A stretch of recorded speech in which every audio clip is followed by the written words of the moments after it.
Hello दोस्तों, नमस्कार। मैं हूं अनिल कुमार। एक बार फिर से स्वागत करता हूं आप सभी का आपके अपने YouTube चैनल सुपर टारगेट में। दोस्तों, कई बार आपके एंट्रेंस एग्जाम या फिर कॉम्पिटिटिव एग्जाम में घातांकों का लसम मसम पूछ लिया जाता है। जी हाँ, घातांक से आप परिचित होंगे। अगर आप घातांक के बारे में नहीं जानते तो घातांक का एक वीडियो मैंने आपको प्लेलिस्ट में दे दिया है, वहां जाकर आप घातांक का वीडियो देखकर घातांक के बारे में सारी जानकारियां ले सकते हैं। जी हाँ, आपके प्रश्न में होगा क्या, आपको कई घातांकों का समूह दे दिया जाएगा।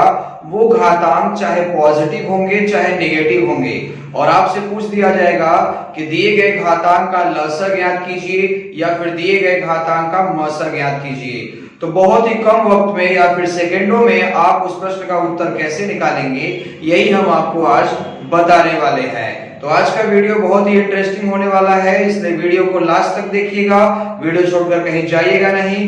और अगर आप हमारे चैनल पर नए हैं तो फटाफट इसे सब्सक्राइब करके बेल आइकॉन दबा दीजिए, ताकि आने वाले वीडियो का नोटिफिकेशन आपको मिलता रहे। आइए कुछ सीखते हैं।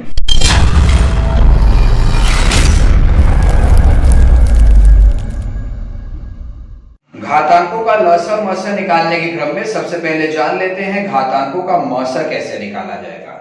शीर्षक लिख लीजिए कॉपी पर अपने, घातांकों का मसम कैसे निकाला जाए। दोस्तों, घातांकों का मसम जब भी आपको निकालना होगा तो आपको उसमें दो बातें ध्यान देनी होगी। सबसे पहली बात कि जितने भी आपको पद दिए गए हैं, जितने भी आपको घातांक दिए गए हैं, उनमें कॉमन जो है उसको बाहर निकालिए। देख लीजिएगा, सबसे पहले आपको कॉमन बाहर निकालना है, ये पहली बात का ध्यान देना है। और दूसरी बात, जो भी आपने कॉमन निकाला है उसमें सबसे छोटा घात वाला आपका आंसर होगा। सबसे छोटा घात वाला ही आपका क्या होगा, आंसर होगा। ये दो बात अगर आप ध्यान देते हैं तो घातांकों का मसम आप निकाल सकते हैं। इसको लिख लीजिए कॉपी पर। आइए प्रश्न देखते हैं। यदि p का मान 2 घाते 3 गुणे 3 घाते 10 गुणे 5 हो तथा q का मान इतना हो तो p तथा q का मसम ज्ञात कीजिए। आप मान के चलिए एक संख्या आपके पास ये है और दूसरी संख्या ये है, आपको इसका क्या निकालना है, मसम निकालना है। घबराने की बात नहीं है। मैंने बताया जब भी आपको मसम निकालना हो तो आप कॉमन देख लिया करें। तो पहला संख्या ये है, दूसरा संख्या ये है, इन दोनों में कौन कौन कॉमन है। देखिए, 2 इसमें भी है, 2 इसमें भी है, 2 निकाल लिया बाहर आपने, ठीक है, गुणा का चिन्ह लगाइए। 3 इसमें भी है, 3 इसमें भी है, 3 बाहर निकाल लिया आपने। अब 5 तो दोनों में है नहीं, 7 भी दोनों में है नहीं, सिर्फ आपको कॉमन बाहर निकालना है। अब उसके बाद छोटा वाला घात लगाइए। देखिए, 2 के ऊपर 3 पावर है और 2 के ऊपर 5 पावर है, तो छोटा पावर कौन है, 3। और उसके बाद 3 के ऊपर 10 पावर है, 3 के ऊपर 1 पावर, तो 3 के ऊपर 1 पावर निकल जाएगा। यानी इसका मसम आएगा 2 घाते 3 गुणे 3। घबराने की बात नहीं है, इसको आप समझ लीजिएगा अच्छे से। अभी मैं और क्वेश्चन कराने वाला हूं। धनात्मक में घात हो चाहे ऋणात्मक में घात हो, दोनों इसी नियम से लगेगा। आइए और दिखाता हूं एग्जाम्पल। आइए एक और एग्जाम्पल देख लीजिए। क्वेश्चन है 2 के पावर 3, 3 के पावर 2, 2 के पावर 2, 15 का मसम ज्ञात कीजिए। प्रश्न है 2 घाते 3, 3 घाते 2, 2 घाते 2, 15 का मसम ज्ञात कीजिए। तो घातांकों का मसम निकालने के लिए सबसे पहले कॉमन बाहर निकालते हैं। कॉमन बाहर निकालने के बाद सबसे छोटा घात लगा के वही आंसर दे देते हैं। तो यहाँ कितनी संख्याएं लिखी गई हैं, 1 2 3 4। तो इन चारों में जो कॉमन है उसे बाहर निकालिए आप। तो देखिए, 2 यहाँ पर है, 2 इसमें है नहीं, 2 यहाँ है बट यहाँ है नहीं। कॉमन एक दूसरे में कोई पद नहीं है। आपके दिमाग में चल रहा है कि सर जी 2 कॉमन है, 2 यहाँ भी कॉमन है। अरे भाई, यहाँ 4 संख्या लिखी गई ना। कॉमन का मतलब क्या होता है, जो सभी में हो, जो उभयनिष्ठ हो।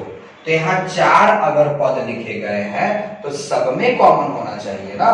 तो बेटा, इसमें से कोई भी एक दूसरे में कॉमन नहीं है। तो इस स्थिति में एक सबके साथ है, इसके साथ भी × 1 है, × 1 है, × 1 है, तो सबके साथ 1 कॉमन है। यानी इसका मसम क्या होगा, 1 होगा।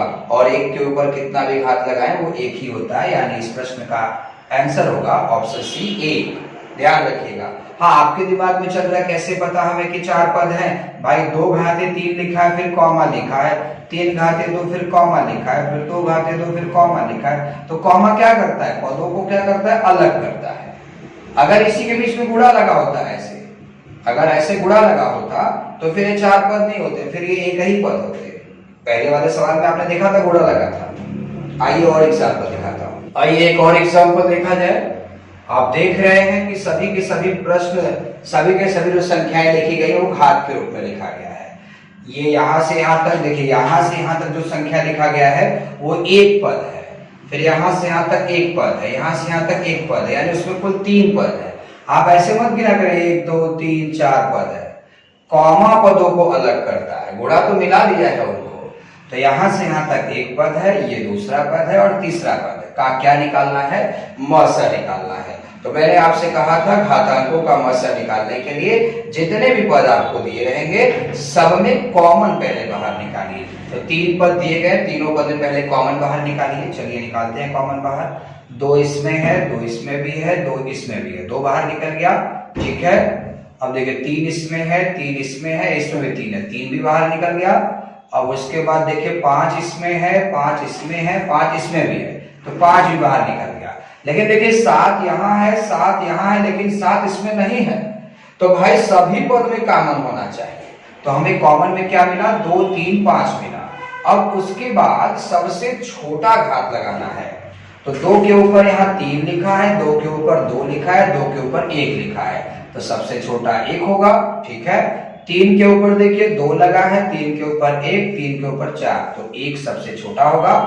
5 के ऊपर 3 लिखा है, 5 के ऊपर 2, 5 के ऊपर 4, तो 5 के ऊपर 2 सबसे छोटा होगा। अब यहाँ 1 दिखाइए चाहे ना दिखाए कोई मतलब नहीं है, तो आपका आंसर यही होगा 2 गुणे 3 गुणे 5 घाते 2। अगर ये ऑप्शन में मिल गया तब तो ठीक है, नहीं तो इसी को ओपन करें। कैसे? 2 3 6 करेंगे, 5 5 25 करेंगे, 25 छक्का 150। आपको कोई एक ऑप्शन मिल ही जाना है। अगर आपके दिमाग में चल रहा है कि घातांकों का मौसा निकालने के क्रम में अगर घात, जैसे अभी आप सवाल देख रहे हैं, इसमें घात क्या है? पॉजिटिव है, प्लस में लिखा है। अगर वही नेगेटिव होता यानी नकारात्मक होता, माइनस में घात होता, तो कैसे लगाते? हमारा लगाने का तरीका नहीं बदलेगा, उसी तरह लगेगा। आइए मैं दिखाता हूँ। 2 एग्जाम्पल और आ चुका है। प्रश्न है, आप देख रहे हैं ये सब घातांक में लिखा गया है संख्या और मौसा निकालना है। तो घातांक का मौसा निकालने का 2 एग्जाम्पल और आ चुका है स्क्रीन पर, आप देख पा रहे होंगे। इस सवाल में, इस प्रश्न में जो घातांक लिखा है वो ऋणात्मक है और इस सवाल में जो घातांक लिखा है वो धनात्मक है। मैंने बताया था घातांकों का मौसा निकालने के लिए सबसे पहले कॉमन बाहर निकालेंगे। तो भाई देखिए कॉमा लगा है ना, तो यानी ये अलग है, ये अलग है, ये अलग है। यहाँ 4 पद है, तो चारों पद में आप देख पा रहे होंगे 2 2 2 कॉमन है, तो मैंने 2 बाहर निकाल दिया। ठीक है, अब उसके बाद सबसे छोटा घात लगाना है।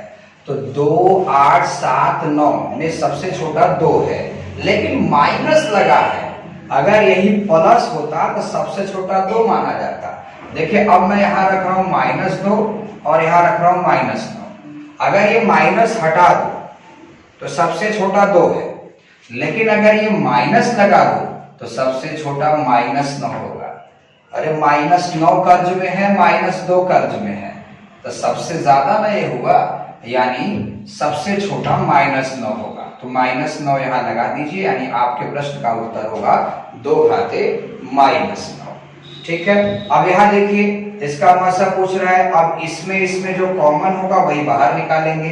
तो 5 और 4 एक दूसरे में कॉमन है ही नहीं, यानी यहाँ पर भी *1 है, यहाँ पर भी *1 है। इस प्रश्न का मौसा क्या होगा? 1। घातांकों का मौसा सीखने के बाद आइए दोस्तों सीख लिया जाए घातांकों का लौसा कैसे निकालते हैं। जी हाँ दोस्तों, चाहे घातांक धनात्मक दिया हो चाहे घातांक ऋणात्मक दिया हो, अगर आपसे पूछेगा कि दिए गए संख्या का, दिए गए घातांक की संख्या का लौसा ज्ञात कीजिए, तो वहां पर भी आपको 2 बातों का ध्यान देना होगा। पहली बात, जितने भी पद दिए गए हैं, जितने भी पद दिए गए हैं उनमें सभी को बाहर निकालना है। किसको बाहर निकालना है? सभी को बाहर निकालना है। इसमें कॉमन बाहर नहीं निकालना है दोस्तों। मौसा वाले में आपको याद होगा तो याद होगा, आप कॉमन बाहर निकाल रहे थे, लेकिन लसा वाले में जितने पद रहेंगे उनमें सभी पद को आपको बाहर निकाल लेना है। बाहर निकालने के बाद उन पर बड़ा घात लगाना है, बड़ी घात लगाना है, बड़ी घात लगाना है। ध्यान दीजिए। तो जैसा कि एग्जाम्पल के तौर पर मैंने कुछ यहाँ पे लिखा हुआ है प्रश्न, ये प्रश्न आप देख पा रहे हैं। लसा निकालना होगा 3 घाते 7, 3 घाते 12, 3 घाते 17 का लसा निकालिए। यहाँ पर 3 पद हैं, तो इनमें से सभी को बाहर निकालिए। अरे सभी को कहां से बाहर निकालूं, इसमें भी 3 है, इसमें भी 3 है, इसमें भी 3 है, तीनों बाहर निकलेगा ना। 3 बाहर निकल गया, रिपीट नहीं करना है ऊपर, बस जितने पद है बाहर निकाले। तो हमारे पास 3 पद थे, 3 में 3 था, 3 बाहर निकाल लिया। और उसके बाद बड़ी घात लगाइए, तो 7, 12, 17 बड़ा कौन है 17, तो यहाँ लगा दिया 17, ये इसका लसा है। बहुत आसान है दोस्तों। आइए इसमें देखिए, इसमें भी 3 पद हैं, तो तीनों पद में कॉमन नहीं देखना है, सभी को बाहर निकालना है। बट ध्यान रखना है, सभी को बाहर निकालते समय ध्यान रखना है कि कोई पद रिपीट न होने पाए। अब जैसे यहाँ 3 बार 5 है, तो 3 बार 5 निकाल दो, तो ये थोड़ी ना हुआ बाहर निकालना। बाहर निकालना मतलब सब पद को बाहर लिखिए, लेकिन पद रिपीट नहीं होने चाहिए। तो 5 बाहर निकाल लिया आपने, ठीक है। अब सबसे बड़ा घात लगाना है। देखिए -9, -7, -14। अगर ये माइनस नहीं होता तो 14 बड़ा होता, बट यहाँ माइनस लगा है, इसके लिए -7 बड़ा होगा। तो 5 घाते -7 इसका लसा होगा। आइए दोस्तों 2 एग्जाम्पल और देख लिया जाए। आप क्वेश्चन नंबर 8 और क्वेश्चन नंबर 9 में 2 एग्जाम्पल देख रहे होंगे। अच्छे से पहले वीडियो रोककर खुद से आप लगाइए, फिर उसके बाद देखिए टीचर कैसे बता रहा है। अब आप देख सकते हैं यहाँ पर 1 पद है, 2 पद है, 3 पद है। 3 पद घातांक के रूप में लिखा गया है। का मुझे क्या निकालना है, लसा निकालना है। उसी तरह से नीचे वाला प्रश्न भी आप देख सकते हैं, इसमें 3 पद लिखे गए हैं और मुझे लसा निकालना है। तो मैंने बताया आपको कि जब भी घातांकों का लसा निकालना हो तो आप जितने ही पद रहेंगे उन सभी पद को बाहर निकालना है और कोई पद रिपीट नहीं करना है, कॉमन नहीं देखना है, मसा वाले में कॉमन देखना है, ठीक है। और उसके बाद बड़ी घात लगा देना है। आइए सभी पदों को बाहर निकाल लिया जाए। जैसे 2 आपने निकाल लिया, 3 निकाल लिया, 7, 9, कोई छूटा तो नहीं, 11 भी छूटा है, 11 निकाल लीजिए बाहर, 13 भी बाहर निकाल लीजिए। देखिए 2, 3, 7, 9, 11, 13, आपने सारे नंबर को बाहर निकाल लिया। लसा निकालने का मतलब सभी पद को आपको बाहर निकाल लेना है। अब उसके बाद बड़ी घात लगाना है। तो 2 के पावर यहाँ 2 है, यहाँ 3 है, यहाँ 1, तो बड़ा 3 हो गया। फिर 3 के ऊपर देखिए 1 लगा है, 2 लगा है, 2 लगा, तो 2 लिख दिया। 7 के पावर यहाँ 2 है, 7 के पावर 1 है, तो बड़ा में 2 होगा। 9 के पावर देखिए 1 लिखा है और कहीं 9 के पावर 1 ही रहेगा। 11 के पावर देखिए 2 है, यहाँ 2 लगा है। 13 के पावर देखिए 1 है, तो 1 लगा दिए। 1 से कोई मतलब भी नहीं है, बस बड़ी घात लगा देना, यही आपका लसा होगा। उसी प्रकार यहाँ भी देख लीजिए, लसा आपसे पूछ रहा है, तो सभी पद बाहर निकालिए। 2 निकाल लिया आपने, 3 भी, 5 भी और 7 भी, 11 भी है। और देखिए कोई नंबर तो छूटा नहीं, सारे कुछ बाहर निकाल दिया। अब सबसे बड़ी घात लगाई। जैसे 2 के ऊपर यहाँ 3 लगा है, 2 के ऊपर 4 लगा है, तो बड़ा में क्या होगा 4। 3 के ऊपर देखिए 1 घात है, यहाँ 2 घात है, यहाँ 3 घात है, बड़ा में क्या होगा 3 होगा। 5 के ऊपर 2 घात है, 5 के ऊपर 1, 5 के ऊपर 4, तो बड़ा घात 4 होगा। 7 के ऊपर देखिए 1 पावर है, 2 पावर है, तो यहाँ 2 बड़ा होगा। 11 एक ही है, तो ये आपका लसा हो गया। तो दोस्तों आज आप पढ़ रहे थे घातांकों का लसा और मसा किस प्रकार निकाला जाए। तो अगर आपको हमारा वीडियो आज का पसंद आया है तो इसे लाइक करके सब्सक्राइब कर दीजिए तथा अपने दोस्तों में भी शेयर कर दीजिए। मुलाकात फिर होगी एक नए वीडियो के साथ, तब तक के लिए नमस्कार।